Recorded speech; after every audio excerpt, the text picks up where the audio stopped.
Jaya Gopi Jana Vallabha Girvaradari. Jaya Gopi Jana Vallabha Girvaradari. Yashodanandana Braja Jana Ranjana. Yashodanandana Braja Ranjana. Yashodanandana Braja Jana Ranjana. Yashodanandana Braja Jana Ranjana. Yamuna Tira Vanachari. Yamuna Tira Vanachari. Jaya Radha Madhava Kunja Bihari. Jaya Radha Madhava Kunja Bihari. Jaya Radha Madhava Kunja Bihari. Jaya Radha Madhava Kunja Bihari. Hare Krishna Krishna Krishna Hare Hare, Hare Rama Rama Rama Hare Hare. Hare Krishna Hare Krishna Krishna Krishna Hare Hare, Hare Hare Rama Rama Rama Hare Hare. Hare Krishna. Hare Krishna. Thank you very much, Soni Mataji, for the wonderful Radha Madhav. Hare Krishna, Prabhuji, Dandavat Pranam. Please accept our humble obeisances on behalf of everybody who have joined this group and are about to join, Prabhuji. How are you, Prabhuji? As good as I can be in this material world. I hope everyone's feeling well. Yeah, Shashwin is little under the weather. Shashwin Prabhu's got mumps, so he's a little under the weather, but otherwise everybody else is fine, I think. Hare Krishna. Prabhuji, we are reading the Srimad Bhagavatam. We are on Canto 1, Chapter 9. Chapter 9 is the passing away of Bhishma Dev, and today we are on text 30. Prabhuji, we'll read the purport, the text and translation and purport, and do the Mangalacharan and then hand over to you. Hare Krishna. Hare Krishna. Shashwin, are you able to do, or would you like to do the reading of the text? Yes, Mataji. Oh. Hare Krishna. Om Namo Bhagavate Vasudevaya. Om Namo Bhagavate Vasudevaya. Om Namo Bhagavate Vasudevaya. Narayanam Namaskrityam Naram Chaiva Narottamam Devim Saraswatim Vyasam Tato Jayamudhirayet Nashtaprayeshva Bhadreshu Nityam Bhagavata Sevaya Bhagavatyuttama Shlokir Bhaktir Bhavati Naistiki. Hare Krishna. Tadopasamhritya gira sahasradir vimukta sangamana adipuruse Krishne lasat pita patis chaturbuje purastite pilita drigvyadayat. Hare Krishna. Thank you very much, Shashwin. we can move on to word to word. Would anybody like to do the word to word? Okay, Hare I Krishna. can. Hare Krishna, Prabhuji. Yes.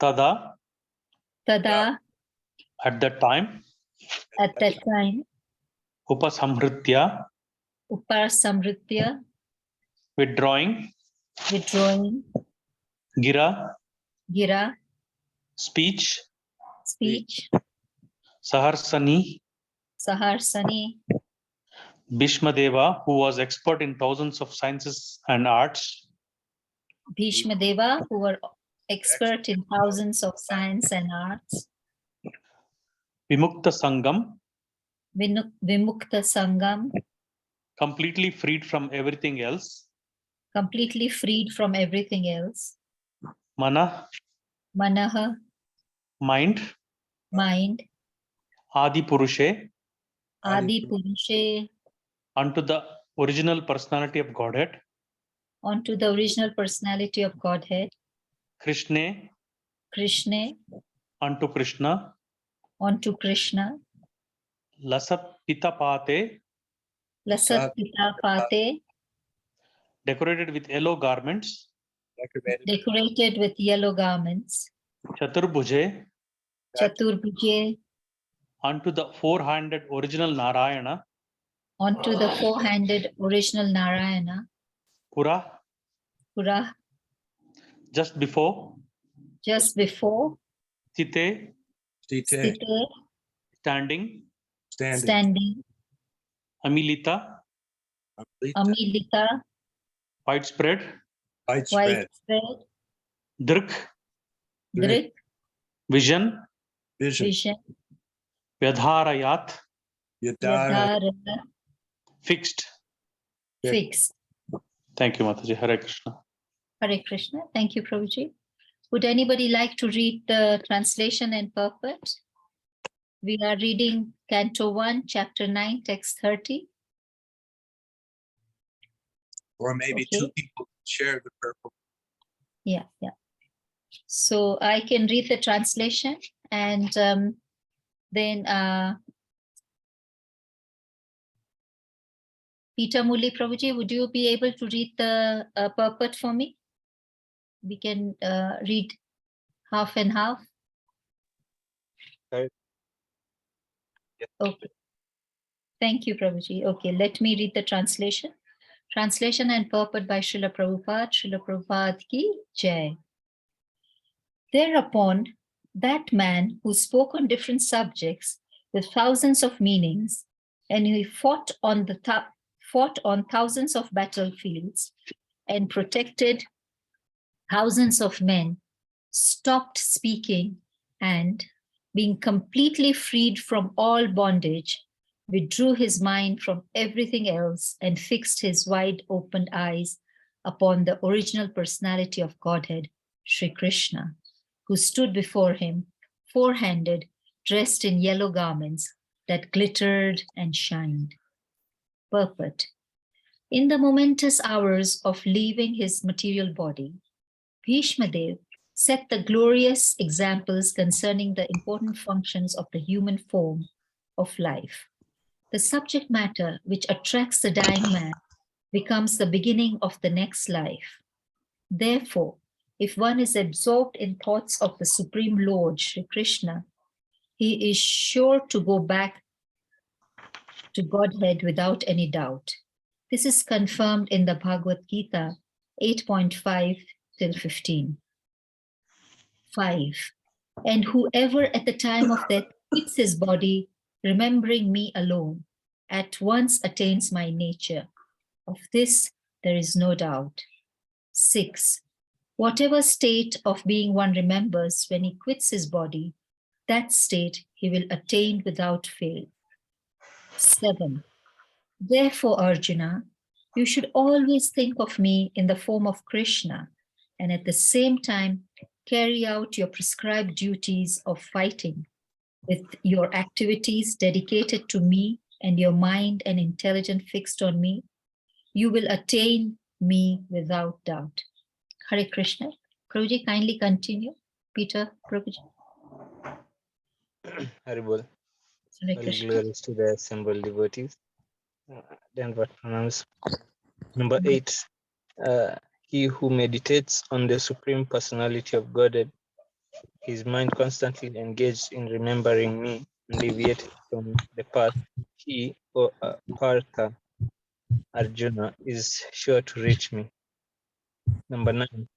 One should meditate upon the Supreme Person as the one who knows everything, as he who is the oldest, who is the controller, who is smaller than the smallest, who is the maintainer of everything, who is beyond all material conception, who is inconceivable, and who is always a person.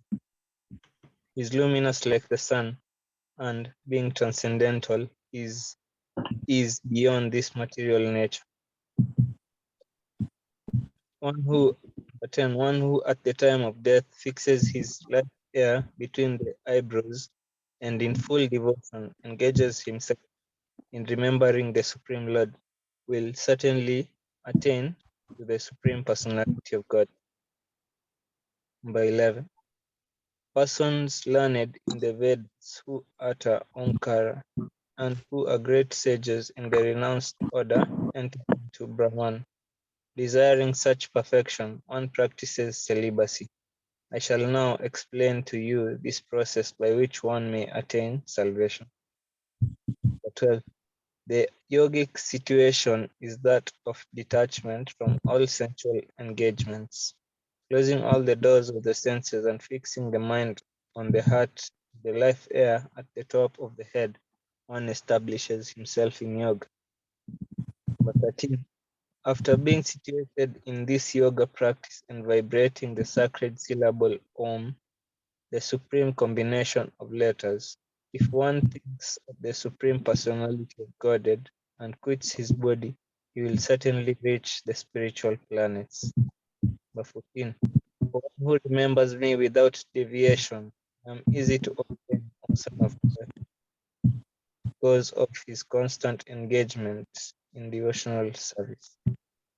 Number 15. After attaining me, the great souls who are yogis in devotion never return to this temporary world, which is full of miseries, because they have attained the highest perfection. Sri Bhishmadev attained the perfection of putting his body at will and was fortunate enough to have Lord Krishna, the object of his attention, personally present at the time of death. He therefore fixed his open eyes upon him. He wanted to see Sri Krishna for a long time out of his spontaneous love for him. Because he was a pure devotee, he had very little to do with the detailed performance of yogic principles. Simple bhakti yoga is enough to bring about perfection. Therefore, the ardent desire of Bhishmadev was to see the person of Lord Krishna, the most lovable object, and by the grace of the Lord, Sri Bhishmadev had this opportunity at the last stage of his breath. Hare Krishna. Thank you very much, Peter, for reading the text. We can now go on to doing the Mangalacharan, Prabhuji. Yes. Shobha Mataji, would you like to do the Mangalacharan? Om Ajnanati Mirandasya. Mataji. Yes, Mataji, yes.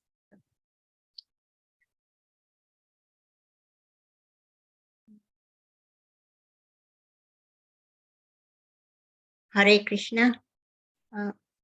Om Ajnanatimirandasya Jnananjanashalakaya Chakshur Unmilitam Yena Tasmai Shri Guruve Namaha Shri Chaitanya Manopishtam Thapitam Yena Bhutale Swayam Rupa Kadamayyam Dadati Swapadantikam Vandeham Shri Guruho Shri Yuta Padakamalam Shri Gurun Vaishnavamscha Shri Rupam Sagrajatam सहगणा रघुनाथान्वितं तं सजीव साद्वैतं सावधूतं परिजनासहितं कृष्णचैतन्यदेवं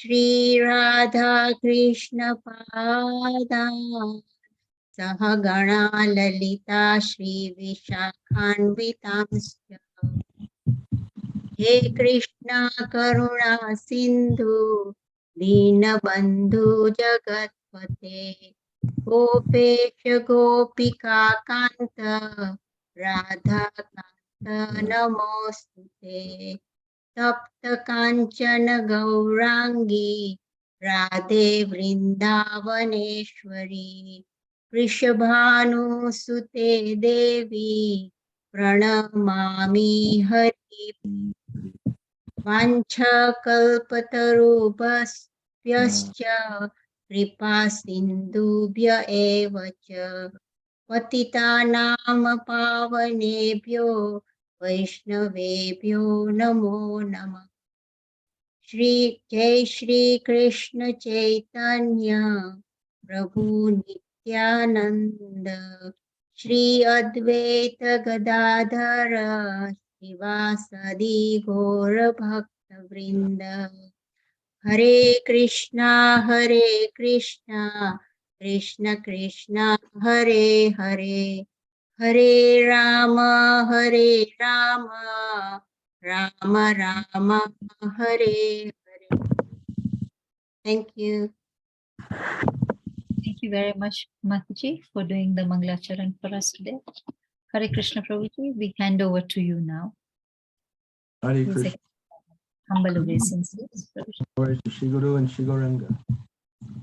Thank you for having me today.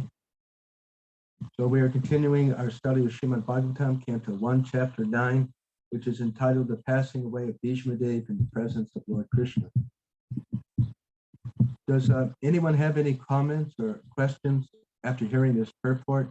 It's a very, I think, a self-explanatory purport, and also so, you know, it is the essence of what we're doing, what our goal is in Krishna consciousness. So does anyone like to share some thoughts and have some discussion?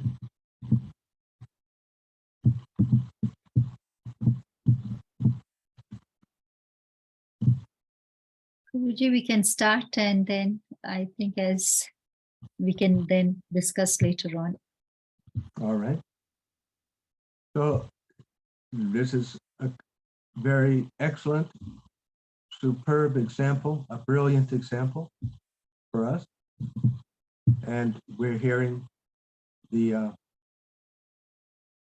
beginning understanding of Krishna consciousness, of how we are embodied, taking birth after birth, and what we think of at the time of death, the kind of consciousness we have, the kind of personality we have, the desires we have, that determines where we go in our next birth.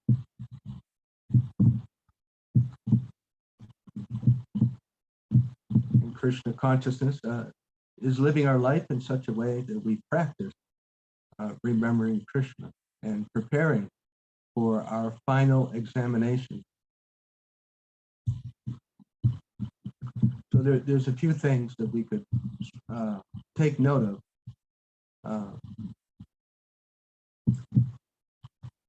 That one thing is that Lord Krishna and Lord Vishnu, they are the same personality. It is not uncommon to have question, especially from those familiar with Indian culture or Hinduism, that does Krishna come from Lord Vishnu, or does Lord Vishnu come after Lord Krishna? It's not an uncommon question. There's a common understanding in India that Lord Vishnu that Krishna is an incarnation of Vishnu. That there are the 10 incarnations, the Das Avatar, such as Lord Nrsimha and Lord Vamana and Lord Ram. who come from Lord Vishnu. And Lord Krishna is one of those incarnations. So that is a common understanding among people involved with or in the culture of what's called Hindu culture, Hinduism. So there are many things that people believe that are just common, what they call common understanding amongst people, but it's not actually technically correct. So that's what's going on with that. It is not very common for someone to spend a lot of time studying the Vedic scriptures. We grow up in a particular house, and we may have parents or grandparents who believe in Krishna. We have Mahabharata or Ramayana on the bookshelf, Bhagavad Gita maybe, and there is religious activity in the house. And it is usually not common that someone goes much further than that. This is what we believe in, and this is what I believe in, and this is the understanding that we get from the local pundit or from my uncle or whatever. But actually, academically speaking, or correctly speaking, when we do, and there are people who do study very, very deeply the Vedic scriptures, we find out that in fact, Lord Krishna is the original complete manifestation of Godhead, and other manifestations are partial manifestations of Krishna. Ishvara Parama Krishna Satchidananda Vigraha Anadir Adir Govinda Sarva Karana Karana. That Lord Krishna, Govinda, not Nrsimha, not Rama, not Narayan, but Govinda Krishna is Ishvara Parama, the supreme manifestation of Krishna. Ete Tamsha Kalapam Sham Krishna Su Bhagavan Swayam. A very famous text that we have already read earlier in the 3rd chapter of Srimad Bhagavatam. Ete Tamsha Kalapam Sham Krishna Su Bhagavan Swayam. So Srila Vyasadeva, this is how we can simply explain it, that sometimes I ask when I'm speaking with someone familiar with Hinduism or in the culture, I say, have you learned, do you know, are you familiar with who gave us all the Vedic scriptures? I'll ask them. And usually they don't know. So that, but then, or they may know. But then we inform, oh, well, actually it was Vyasadeva. According to the Vedas themselves, Srila Vyasadeva is the original organizer and giver of all the Vedic information, either directly or indirectly.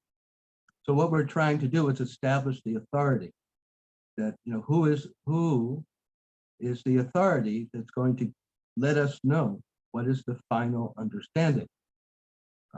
It's probably not going to be our uncle or even the pandit on the corner at the temple. We want to find out who actually originally gave the information. And so that is explained within the Vedic scriptures, that it is Vyas. And we could go even a little further, depending on the person. We could explain a little bit further that because sometimes we hear another question that, should I study the 4 Vedas? Should I study the Puranas? Should I study Upanishad?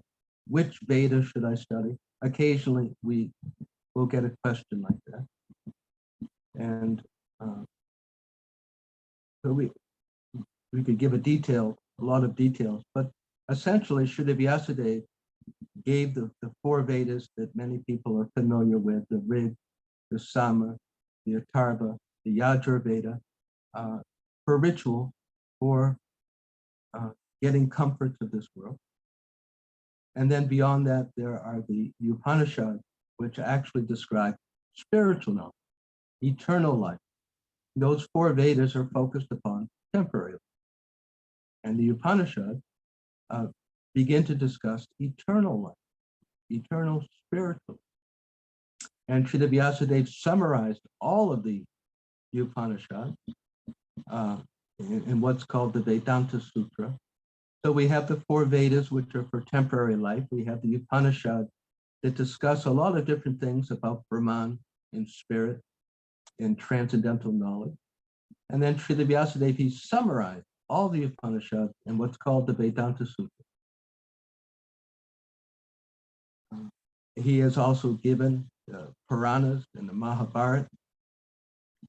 So Srimad Bhagavatam is the last Purana given by Vyas.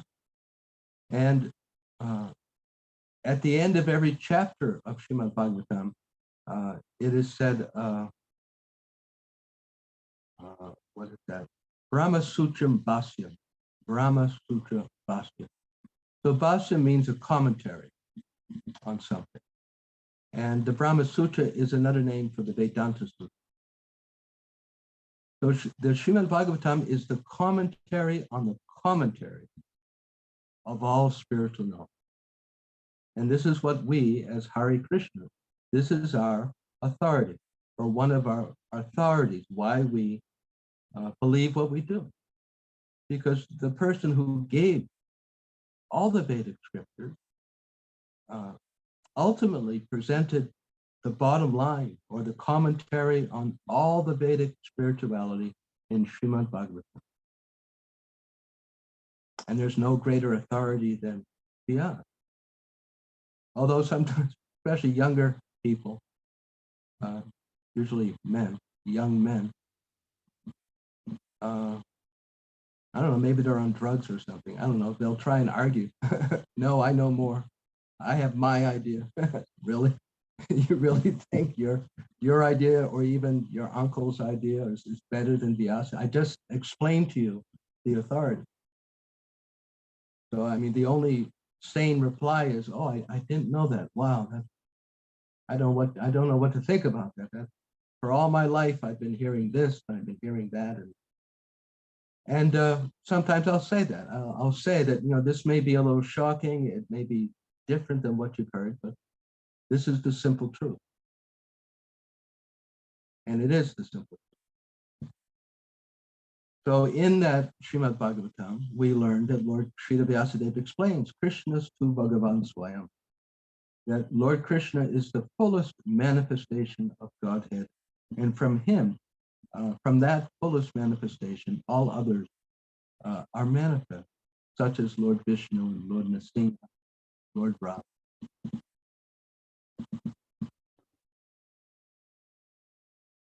Srila Prabhupada commented, or said one, at least, that what is the use of your 3-minute speech? But if we can somehow enthuse someone to start chanting or to start reading, that is the success of our 3-minute speech. Because we can go on talking and talking. Who are we? Who am I? So I like that, and I try and do that as much as possible. I just refer people to Srila Vyasadeva. I refer people to Srila Prabhupada. So if I'm talking with someone, I'll say, well, yeah, this is the information. Check it for yourself. Don't take my word for it. Go read. Go to vedabase.com. Go to vanisource.org. Look at Srimad Bhagavatam. Read it for yourself. What do I know? I'm just passing along the information. And that is a position that we could all take very confidently. We don't need to be very self-realized or very advanced to refer people back to Srila Prabhupada or back to a higher authority. And that is our success. That is, Srila Prabhupada explains, one of the main qualifications of guru. A guru is who represents Lord Krishna and follows, who doesn't change anything, which for some people they may find a little boring. They want someone with, wild looking eyes and magical powers and things. But actually what's more powerful than that, to be connected to Krishna in a very real way.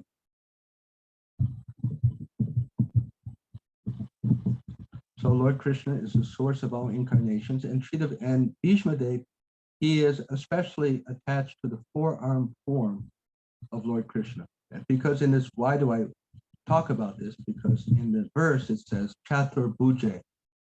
And some of us maybe had that question that why is Bhishma Dev talking about Chatur Bhuj, four arms, and Lord Krishna is standing right in front of him?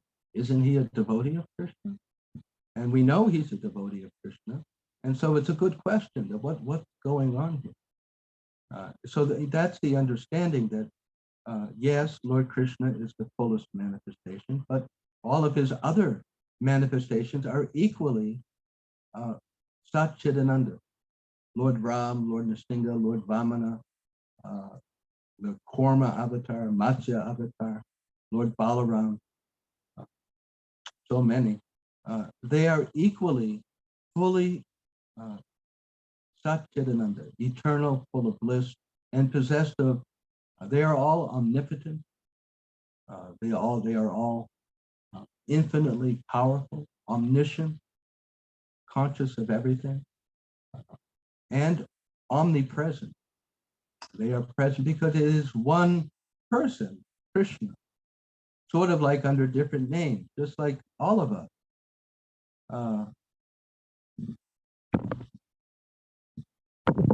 And you take Arya Govinda Prabhu. So he's Arya Govinda, but he's also a father. And he's also an employee. And he's a son. So what is he? Is he a son or is he a father?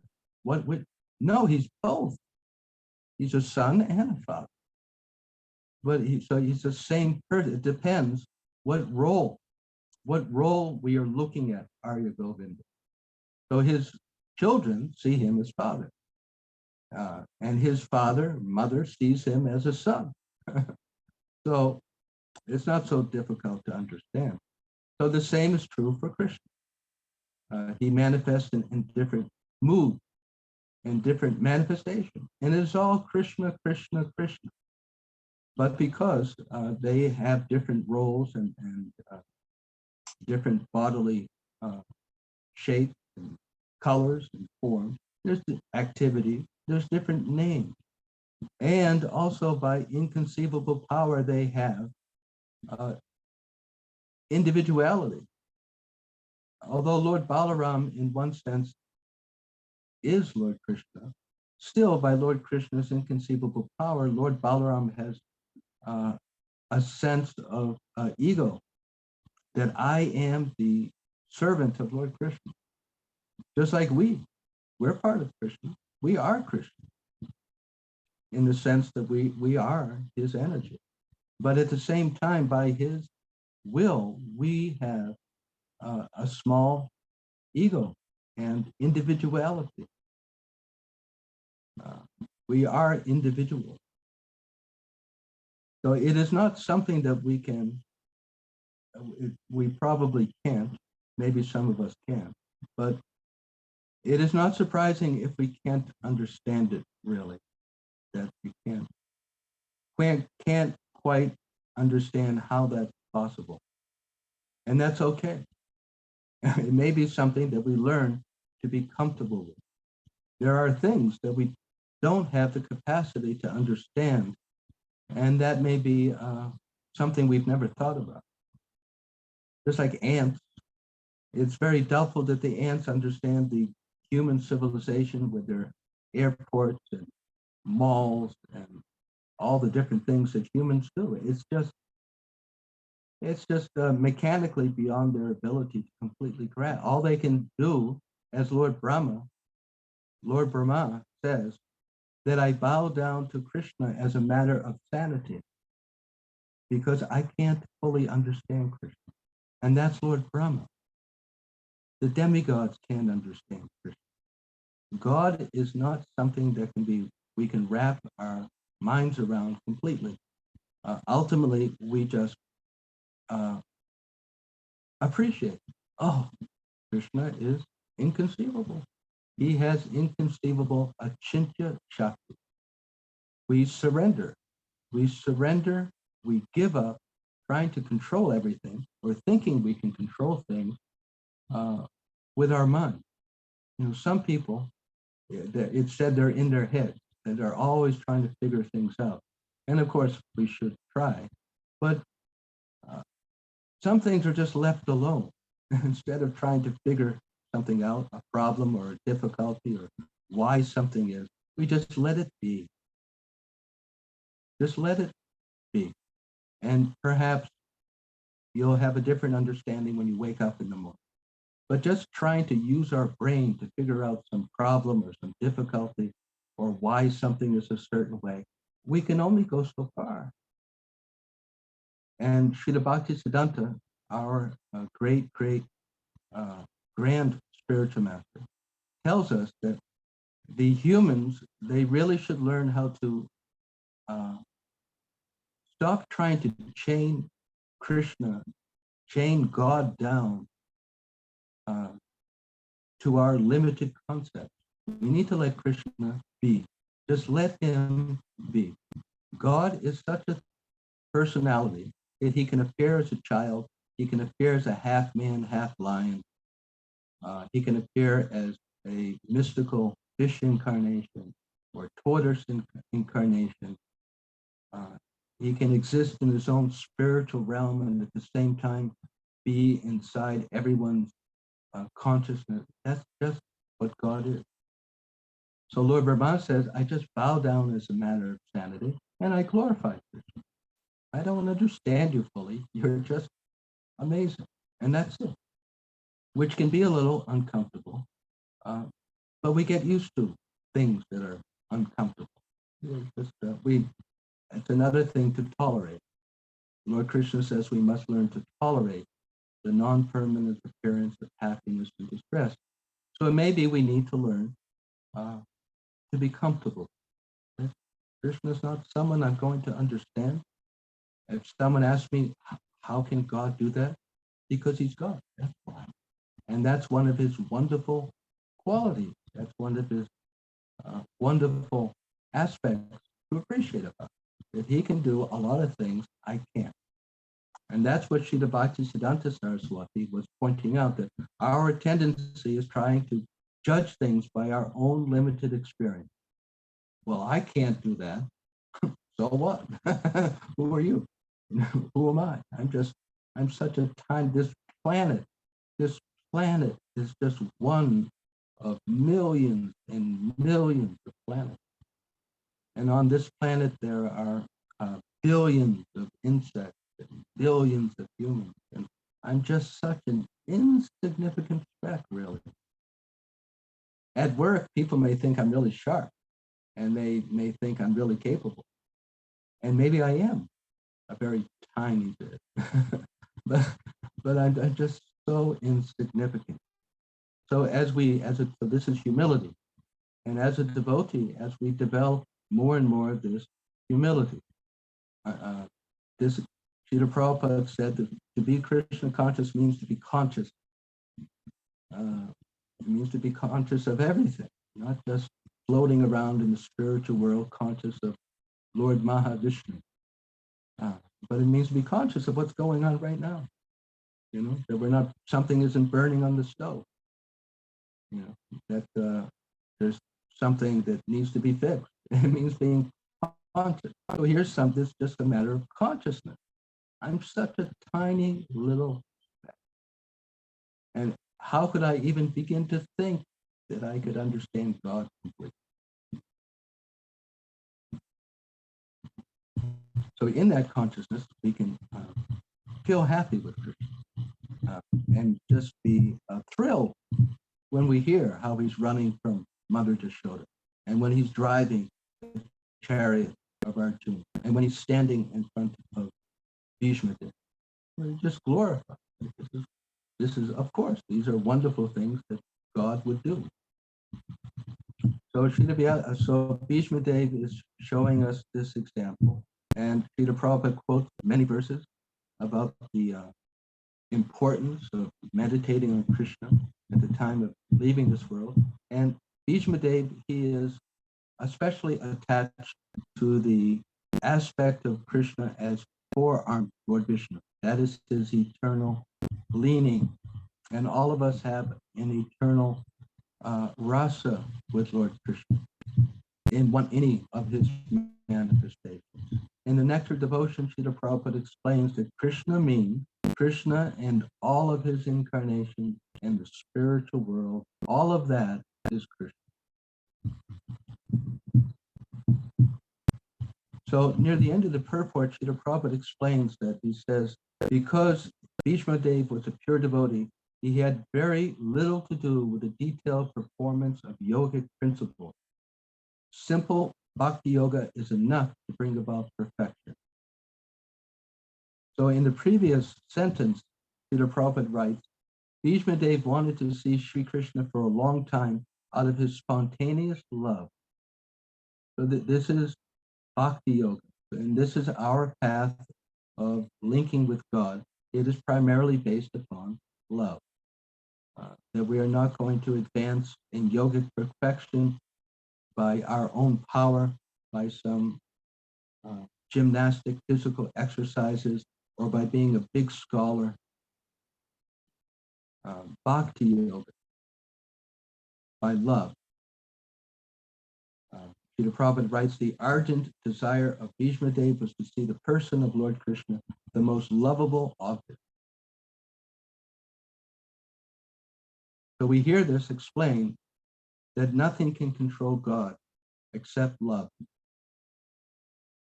That although he is the supreme creator, supreme controller, infinitely powerful, Lord Krishna agrees to be controlled by the love of his devotee.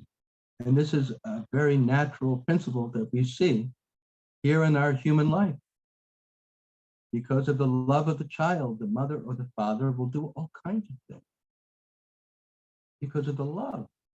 And we see humans do this, that out of affection, one person will do something else for another person just because of that, and they would not do it otherwise. So powerful is love. And in fact, in a general sense, Srila Prabhupada explained that we are all, everyone is interested in this principle of love, and we don't feel very happy unless we have some kind of lovable object to let our love flow upon. So Bhakti Yoga, our focus is to develop love of Krishna, Krishna Prema.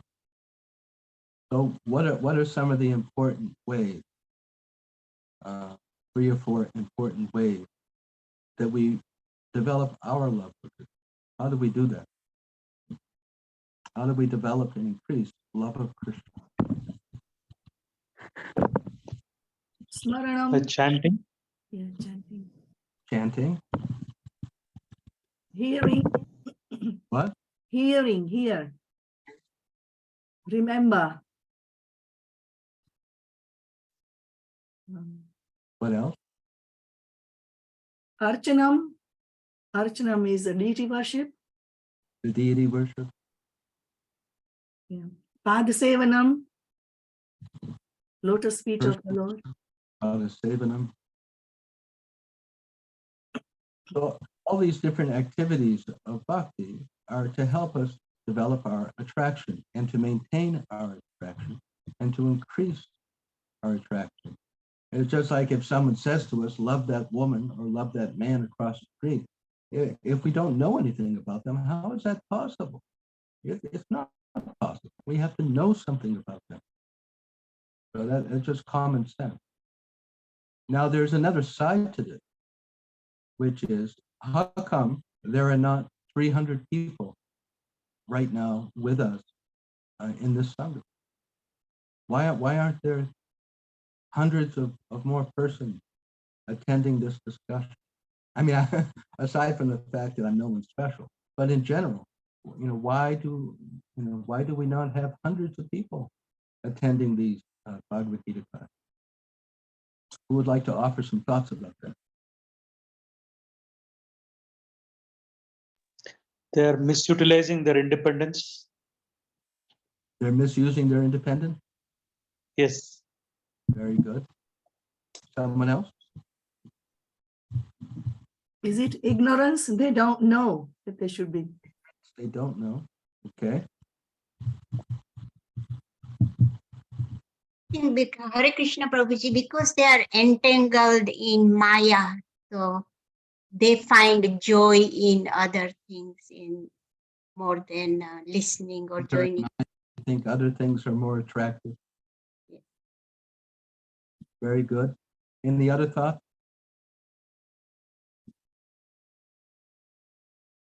Yeah, so these are all misusing our independence and being in ignorance. We're not attractive.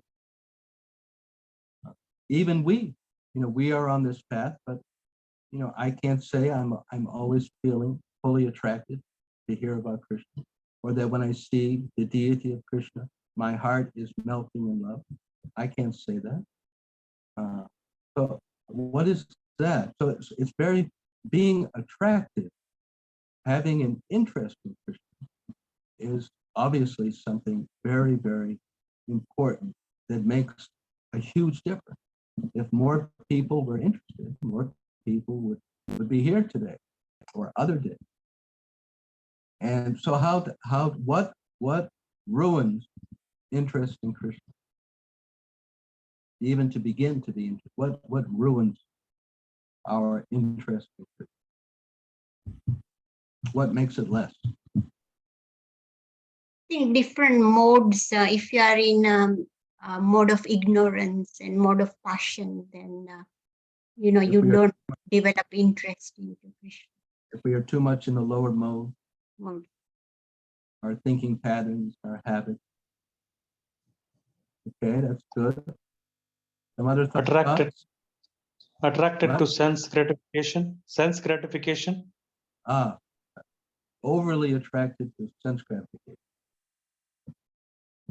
Right. Anything else? Yeah, it's just like when we want to start a fire. We want to cook a meal, we want to burn something. We can't, if we try and light it with the wet wood or with wet twigs, it will be difficult, won't it? It will be much more difficult. We want to have dry wood. We want to have dry leaves to start a good fire. So what is the analogy? That if our mind is dry, not soaked with desires for sense gratification, just what we talked about, that we need to bring our mind to the mode of goodness. Being in the mode of goodness means dry, or a lot drier. And the more our mind and thinking habits, physical habits are in passion and ignorance, that is getting wet, soaked with water. And it'll be difficult. And to that degree, our mind may not be attractive, or we may even be against Krishna consciousness. I don't want nothing to do with this anymore. I can't stand it. Forget about this. So that could happen. And this is because of sinking lower and lower into the passion and ignorance. So what keeps us in the mode of goodness? What are some things that we do which protect us from slipping deeper and deeper back into Raja and Tamagu? How do we protect ourselves? Association. Association. And what is it about association? I mean, is there some kind of electrical force field? What happens by association that protects us? Practice of Yeah. four principles. The What's that? association, everyone is practicing the four principles, so we are attracted to do so as well. Oh, so it's actually by following the four principles that does it. But association helps us to keep doing. Is that right? Yes, and chant 16 rounds. Chanting 16 rounds, right? What else? the 4 principles, chanting 16 rounds. There's a few other things that are very important.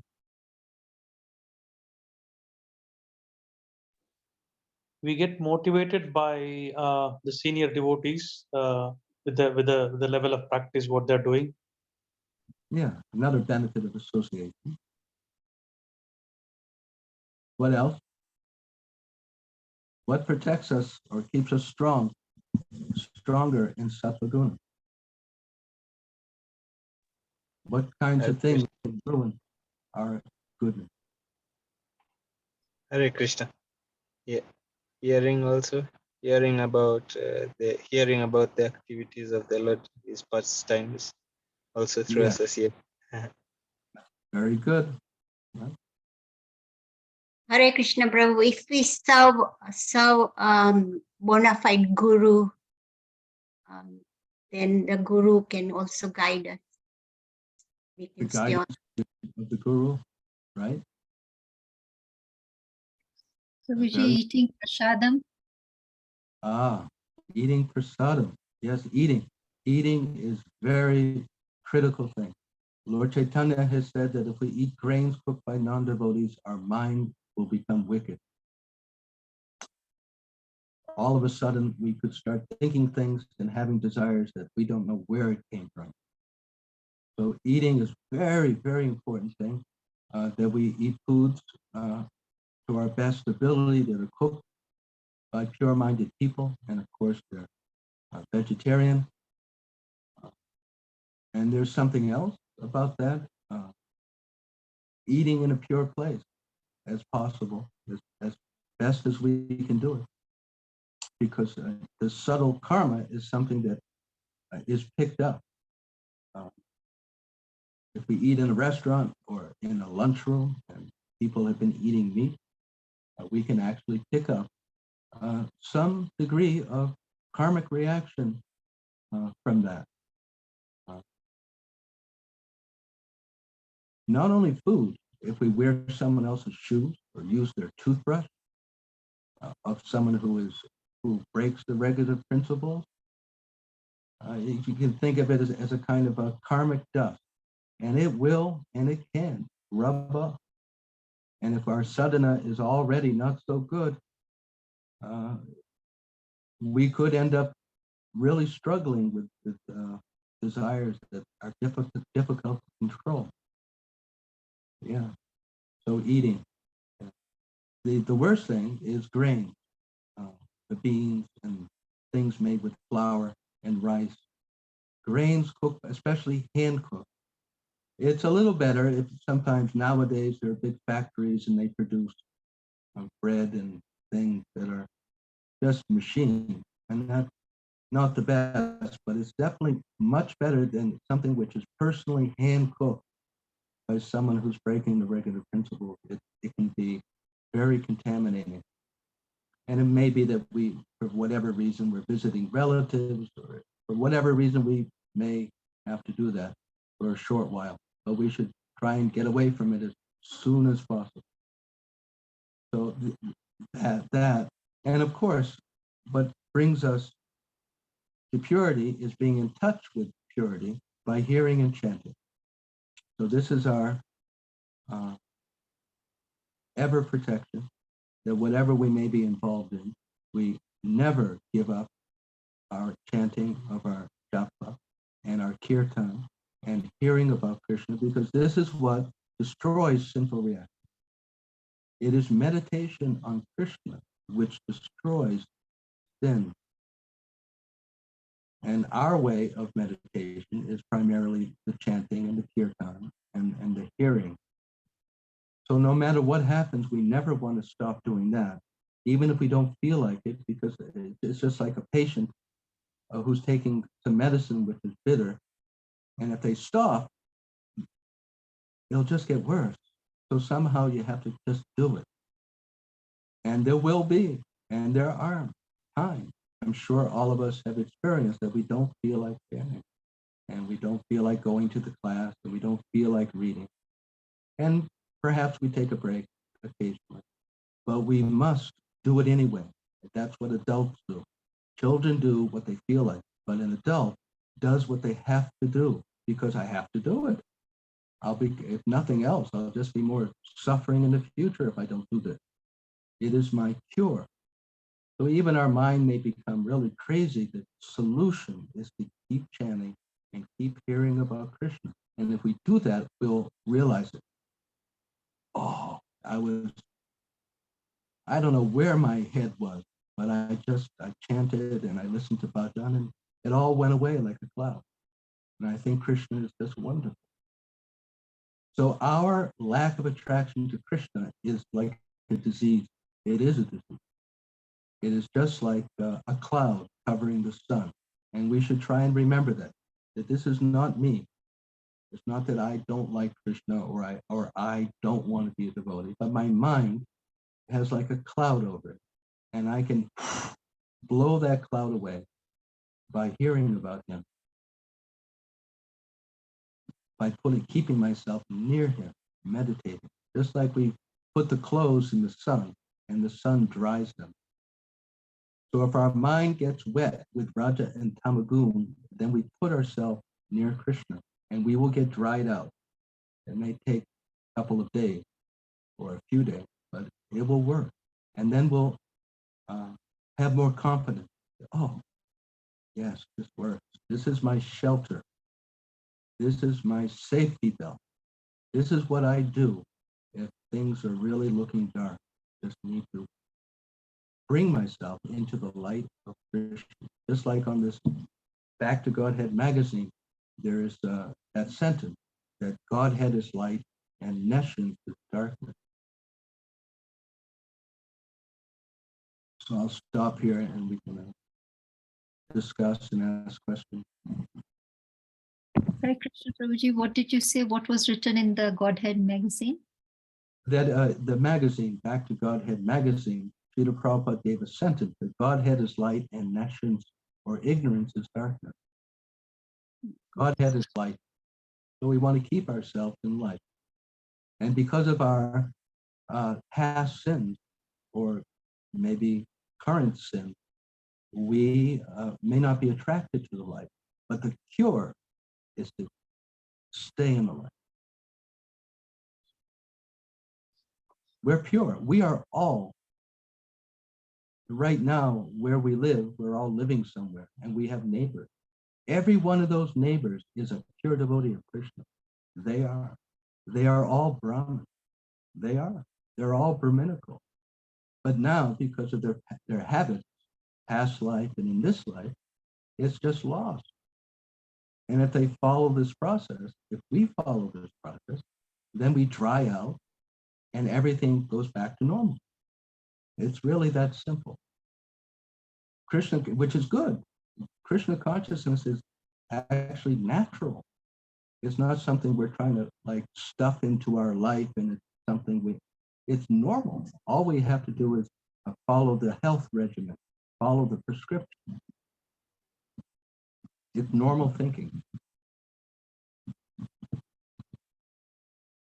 Thank you very much, Prabhuji. I really like the example of the ant. And how would he know? How would the ant know what airports are and what malls are? Similarly, it was very difficult for me to understand how can God, when I don't understand it, I don't have the senses, but now it really has driven the point home with this example. So thank you very much for making me understand this. Are there any other questions or comments? Hare Krishna, Prabhuji. Yeah, in the purport, Prabhupada says that one needs to focus his life air in between the eyebrows and think about Lord Krishna.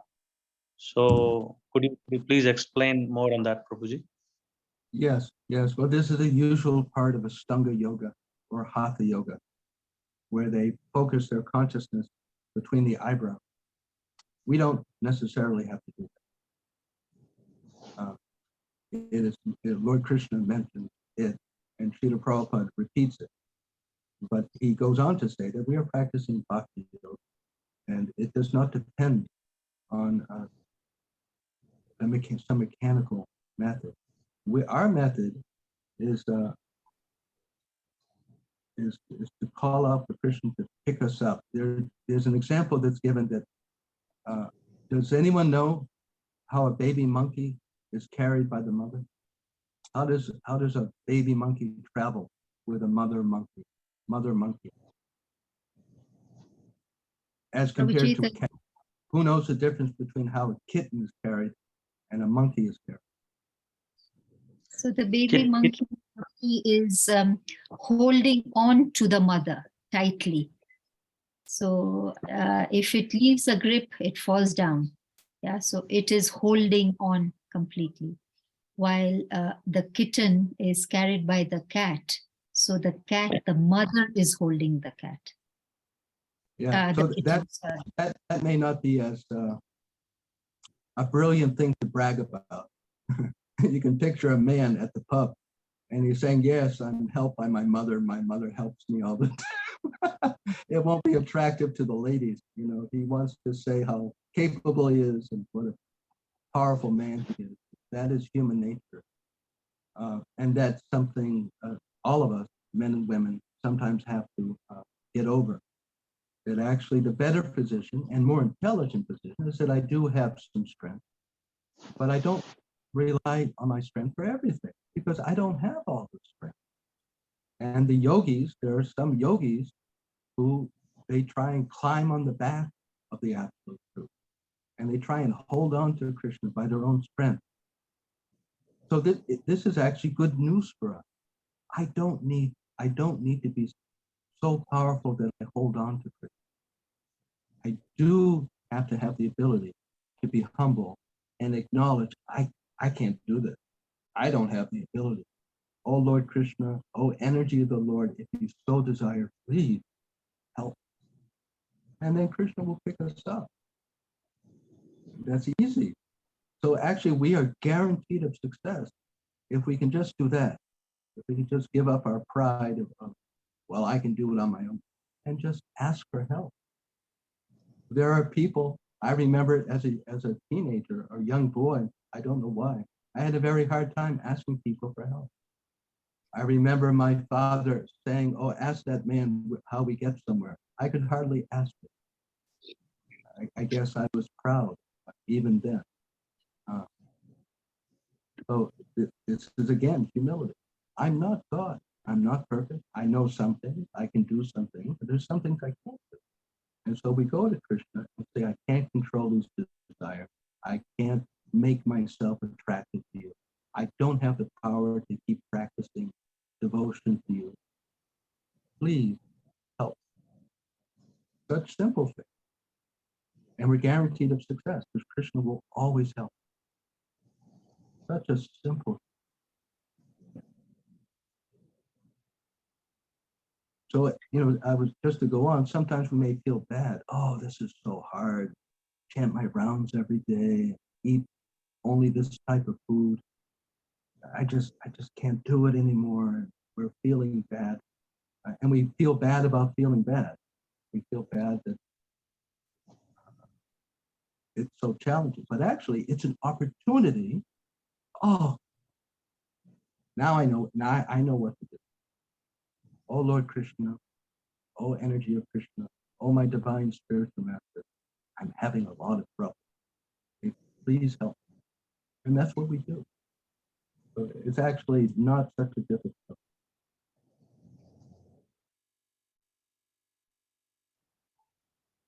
Yeah, the easiest things are the ones that the most difficult thing. Okay, any more questions or comments?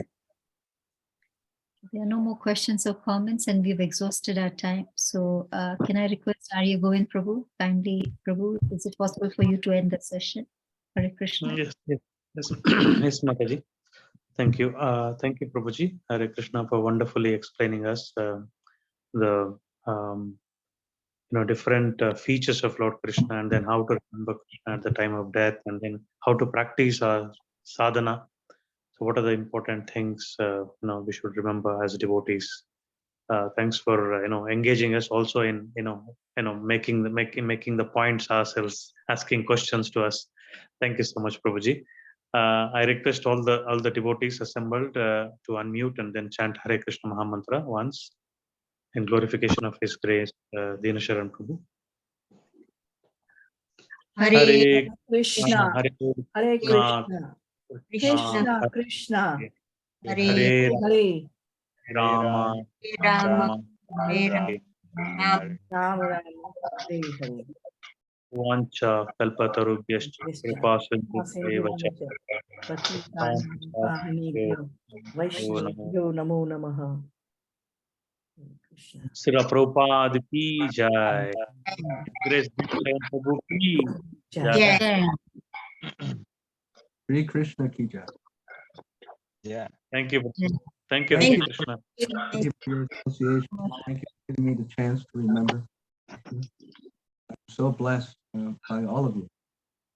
Thank you, Prabhu. Hare Krishna. Hare Krishna. Thank you, Prabhu. Hare Krishna. Haribol.